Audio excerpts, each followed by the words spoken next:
उग्रं वीरं महाविष्णुं ज्वलन्तं सर्वतोमुखं नरसिंहं भीषणं भद्रं मृत्युं नमाम्यहम्। जो अत्यंत उग्र हैं, वीर हैं, सर्वत्र प्रकाशमान हैं और जो साक्षात मृत्यु की भी मृत्यु है, उन कल्याणकारी भगवान नरसिंह को शत शत नमन।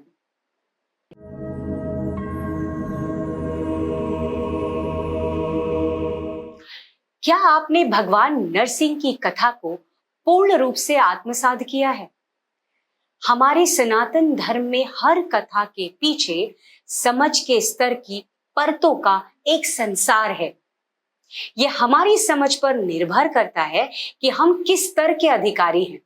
तो आइए आध्यात्मिक धरातल पर इस कथा के मर्म को समझते हैं। हिरण्यकशिपु कोई बाहरी राक्षस नहीं, बल्कि हमारा अहंकार है। एक ऐसा अहंकार जिसे लगता है वह अमर है। वह ऐतिहासिक खंबा हमारा जड़ और कठोर मन है। हम अक्सर अपने मन को भावनाओं और कुंठाओं के खंबे जैसा सख्त बना लेते हैं, लेकिन याद रखिएगा, इसी जड़ मन के भीतर ब्रह्म ऊर्जा छिपी होती है। और जैसे ही जीवन में प्रहलाद रूपी अनन्य भक्ति और ज्ञान का आवाहन होता है, वैसे ही जड़ मन को चोट लगती है और भगवान नरसिंह प्रकट हो जाते हैं। उनका प्रकट होना असल में आपकी सुषुप्त चेतना का विस्फोट है।